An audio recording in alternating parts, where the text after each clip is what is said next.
Welcome back to another edition of the Mindset Entrepreneur video podcast. We're thrilled to have you back with us. Today, my special guest is Monika Turek, president of Turek Design. And Monika, thrilled to have you. Thanks for joining us today. Thank you very much, Mark. So Monika, let's have fun. Let's have fun today. Now, before we get into any of this entrepreneurial stuff, tell the audience, what is your favorite thing to do in the world? If you could spend all day, every day, doing something fun, what would it be? Teach you something. Teaching? Yes. Really? Teaching something. I know a lot of things, and I just want to share my experience with anything who is interested. It could be art, it could be, web design, it could be any other interesting things about my country or... And what country are you from? I am from Hungary. Now, before we talk about Hungary for a minute, yes. I have to tell you that I loved your answer because people who have the ability to teach and help others, it's such a special and important skill. And when you look at our education system right now, it becomes a real struggle to find great quality teachers. So talk a little bit about your background relating to Hungary and teaching, and where did that all come from, that passion you have for teaching? I came from a family full of teachers. So I was destined to teach. I always liked to educate people. So I had a degree in teaching, and I teach my clients everything, and I give the reason why I am doing what I am doing for their website or for the print design, what I do. Because I think it's important for them to know what's behind it and why I am doing what I am doing, so they can, they learn. Because it's not just random. You just don't randomly choose a platform for your website, for example. There is a reason for everything. So let me ask you this, Monika. You said that you came from a family of teachers. Were any of the people in your family entrepreneurs as well? No. So what about that? You took a big chance. I mean, people who become entrepreneurs really have to have the confidence and courage in themselves, because it's one thing to teach, it's another thing to base your livelihood on providing value in teaching. So where did you get the courage and confidence to decide to... And for those of you out there, let me just say, so Monika is a web designer with a Google focus. She has graphic design background. She's very versatile in her skills. But so where did the confidence and courage come to take that passion and turn it into a business? That was an accident that I became an entrepreneur. That was completely an accident. Nothing prepared me for this role. And the courage, every day I had to fight to get further and further, because there are so many obstacles. And I don't think anybody is ever prepared to be an entrepreneur before they enter this field. And so many of my clients basically struggle the same thing what I have done. And I can help them because I know that they are struggling with marketing. I know they are struggling finding the right path for their passion. Monika, it's interesting as I'm listening to you say that, I know you have a great reputation. And do you think because of your background and having to kind of figure things out on your own and bootstrap, if you're familiar with that term, and build up that resiliency, do you think that's why you connect with so many clients? Because small business owners, that's such a common trait for small business owners. And so perhaps it's more enjoyable to work with someone who really values hard work and commitment and follow through. And do you think that's part of the reason why people enjoy working with you, aside from your skills themselves? I think it is. And because I went through the same thing, what they are going through right now. And I know that it's a struggle now, but if they get into certain habits, then it can be a good path after a while. So definitely I can relate to many things what my clients going through. And they see that I explain things and I tell stories. So they can relate that, yes, I was there as well. So when customers approach you, people approach you about doing business with you, and they're having you do website work or SEO or things like that, what is the biggest education point that when customers consider doing work with you that they don't really understand about? If you were to say, hey, if you're going to hire a web designer or a web developer or an SEO person, boy, I'll tell you what, if I'm going to tell you the 3 most important things you better be mindful of when you do it, what are the 3 things that you think that set people up to make the right decision when choosing someone to work with in that field? To know that they've made a good decision. That's an interesting question, because how I feel is that, first of all, you have to know what you want to have.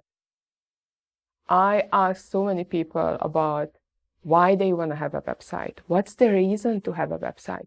Not everybody needs a website. And not everybody needs certain kind of website, what's trendy. So I think if somebody asks you questions, what makes you think, and also explains your options, that's really important. Because you always have options. And the good professional can tell you which one is better for you. You might not know it, but the professionals will know.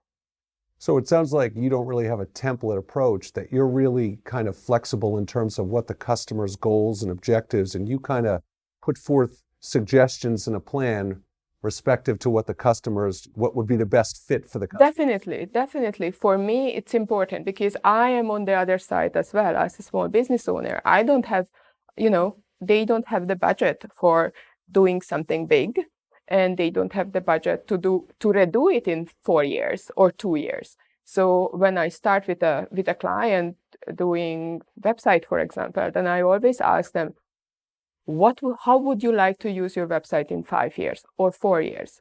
Because that's basically determined for me what would be a good platform.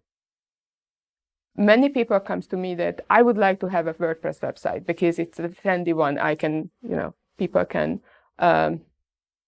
update that on their own, but it's not for everybody. Monika, you made a good point when we've talked previously. I thought you articulated it so well. You said, you could have the prettiest website in the world, but if no one knows how to find you and see it, who cares? So I know you've had many clients come to you who have had bad experiences with other web designers. And I guess, what is the mistake we're all making? Why do people have to go through these bad experiences before they find Monika Turek? I mean, what is it that we need to be doing better so we get it right the first time?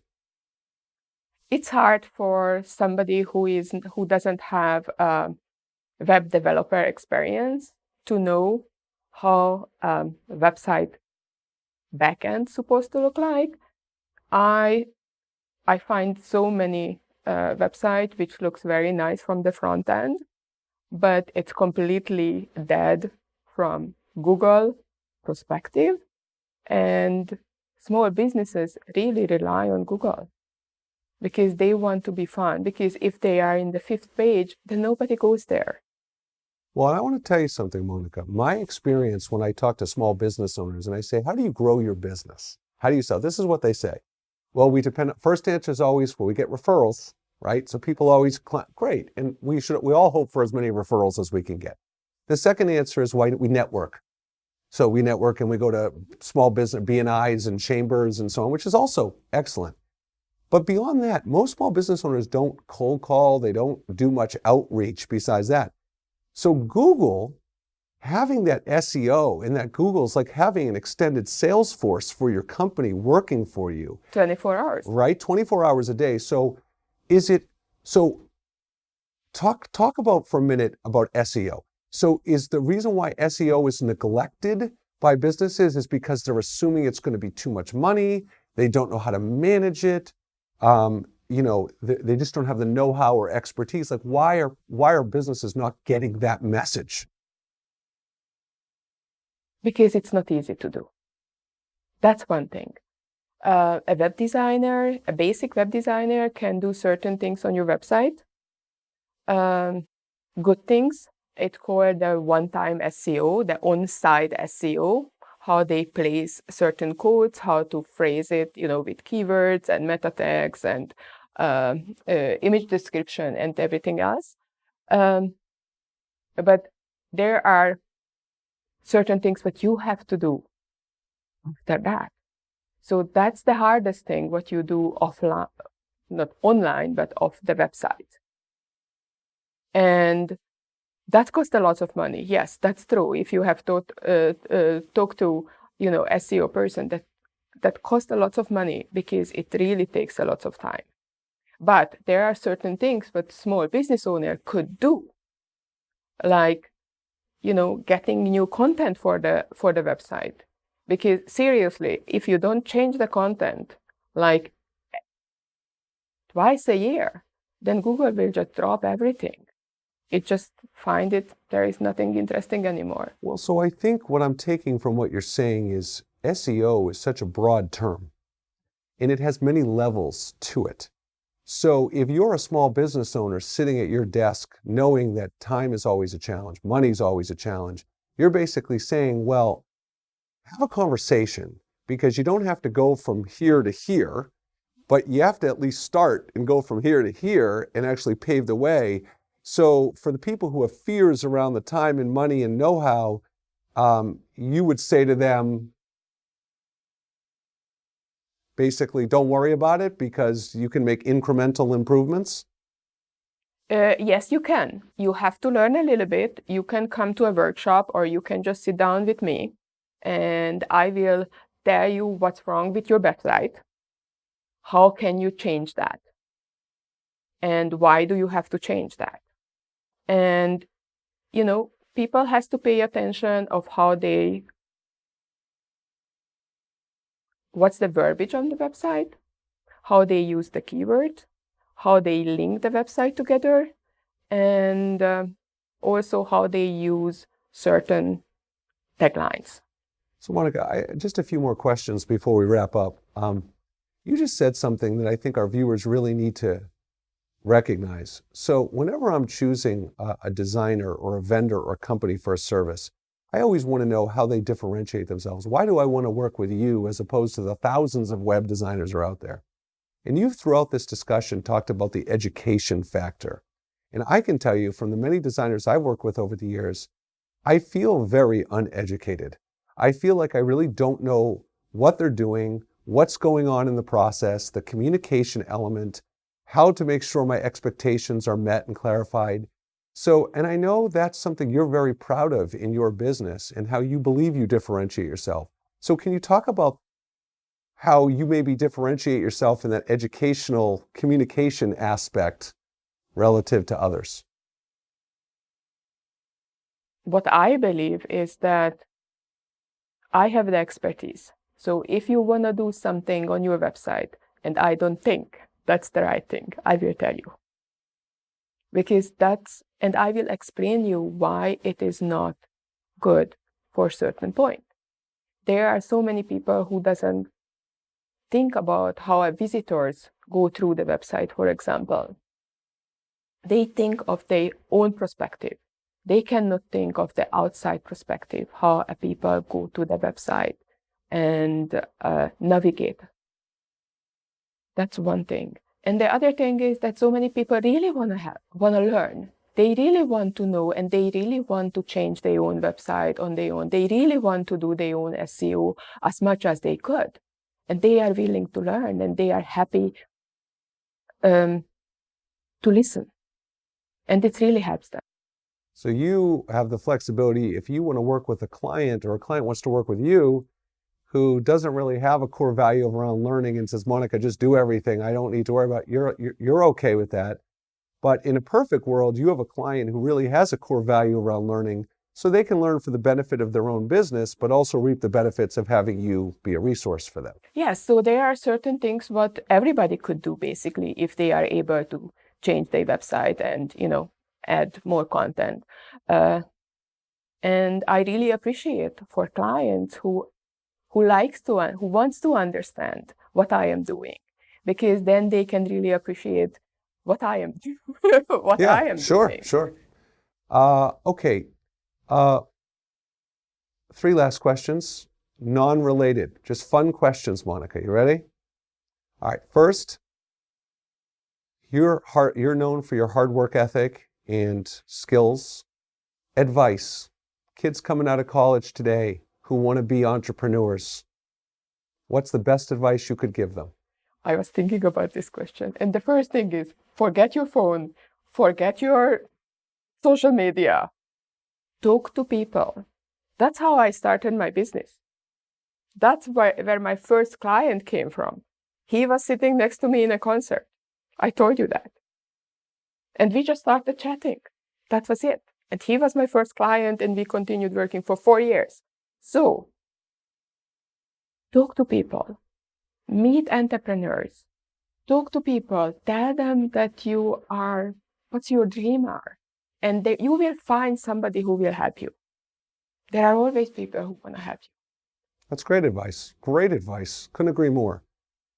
Second question is, why should we go visit Hungary? Tell us the best reason that we should make that our number 1 tour destination. You learned what Hungarian goulash is not what Hungarian goulash is here. Are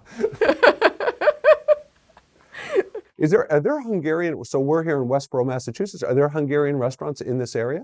No, there is no Hungarian restaurant around here, but there are a lot of Hungarian people. We have a community here, about 500 people or over the Boston area. And just a little bit of advertising, we're going to have a Heritage Day on March 25th, when people can learn about the different kind of crafts, what Hungarians did to old stuff. Maybe we'll have a future cooking show where you can make on camera. You haven't seen my cooking, okay. my cookies yet. I do old Hungarian style gingerbread cookies. Okay. I'm all in. Okay. I'm a great eater. I can eat really well. Monika, thank you so much for joining us today. Really, a pleasure to have you. And I think your reputation precedes you, and it's really a tough industry to find talented people. So you're a diamond in the rough, I believe. Thank you very much, Mark, having me here. Thank you. It was a nice conversation. So thank you for joining us for another edition of the Mindset Entrepreneur video podcast. We look forward to seeing you again next week, and otherwise have a wonderful month of March.